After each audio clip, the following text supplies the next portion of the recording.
now time, that part of the show where we like to turn our attention over to the markets. And joining us this week for an in-depth look at what's happening in the grain markets is Central Valley Ag's Luke Beckman. Luke, it's good to see you. Thank you very much for returning here on Market Journal. As you and I are visiting here on Wednesday afternoon, we continue a theme here for the corn and soybean complex trending lower. What's your assessment of the current state of the markets? I really feel it's a risk-off environment, Bryce, as we really deal with uncertainty. If you looked at where the market was, 3 weeks ago, as we got into late February, the market was really charged up. We had a lot of managed money involved and invested, particularly in the corn market, where we had reached levels we hadn't seen since the Russia invasion of Ukraine several years ago. That was the level of investment that we had seen into the corn market by managed money that really pushed old crop corn futures back over $5. Since that time, managed money has trimmed those positions by 37% as of March 4th, when the most recent data that we have available.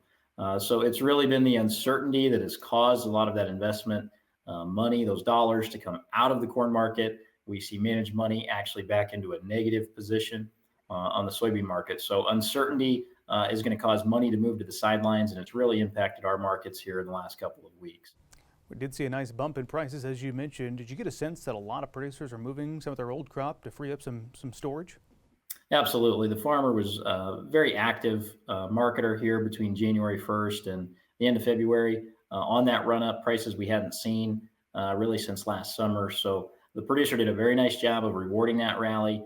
We saw cash values break pretty considerably. That's always a good indicator that the farmer is an active mover of grain and pushing grain into the pipeline. So felt like producers certainly took advantage. I think they've been very quiet the last 2 weeks as a result of that. They're in position now with having sales. They're just in execution mode right now, making deliveries against those sales and waiting for this market to recover before they re-engage. Mm-hmm. As we came into this week, we were expecting a WASD to perhaps move the markets a little bit, but as the WASD came out on Tuesday, not a lot of change in that. As you took a look at those numbers from USDA, anything stick out to you? Yeah, it was a copy and paste report, Bryce. We didn't see any changes to the domestic balance sheet on corn. Soybeans, we saw a reduction in seed use, bumped higher and offset by residual use. So no change to the carryouts for corn or soybeans. In the soybeans, that was largely expected. Corn, a little disappointing that we didn't see a bump higher in export demand. Our export program has been excellent so far this year, and that's really just trade partners all around the world dealing with declining corn stocks. And we saw that confirmed at the global level in Tuesday's report rather. So that was constructive to continue to see our global corn carryout get a little bit tighter, but domestically a little disappointed we didn't see the export number tick higher. Now, if you look a little further into some of those global numbers, what we've seen really since last summer is the USDA has pulled the Chinese corn import number down considerably. We started the year last summer, 23 million metric tons was their estimate. They trimmed another 2 million tons off of this month's estimate. We're down to 8 million metric tons for an import estimate for the Chinese. Why does that matter? They haven't bought any corn from the U.S. this year. That's not really a big deal. The problem is they buy a lot of corn from Brazil. That started 2 years ago when they got their phytosanitary agreements in place with the Brazilians. So it could create more export headwinds for the United States as we get into late summer as that Brazilian safrinha crop comes off. So we'll have to watch that. If China's not actively taking corn, it allows Brazilian corn to make its way into some of those export channels that we would be a primary supplier of.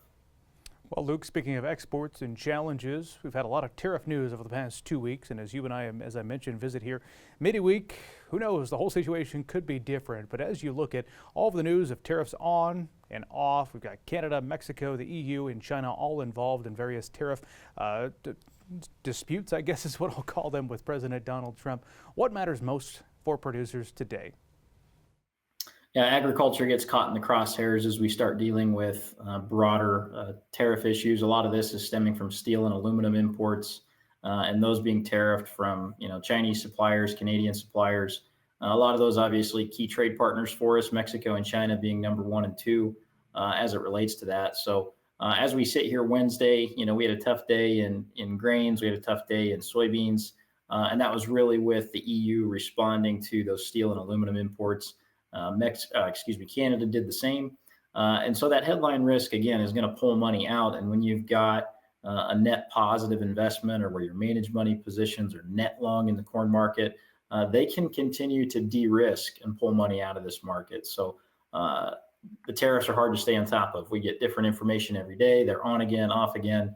And so that uncertainty, again, is going to pull money out of our markets, and I think de-risk here for a time until we can find some more certainty. Another thing that's working against agriculture as we talk about some of these tariffs, it's not a tariff-related matter, but we do see the proposal of some port fees on Chinese-owned vessels. And so that's something the current administration is looking at, which could slow down the export pace of grains potentially. So USDA didn't change the export number. They say that they don't incorporate pending trade policies into their estimates. But as it sits today, that would be your concern. We've had a really nice year of exports on corn, beans, not so much. But as it relates to corn, can we finish the year strong? Are we, with all of the trade rhetoric, the tariffs, all of that chatter, the proposed port fees, is that going to slow our export pace down on corn and really change what is really a constructive story in old crop corn right now and take the shine off of it?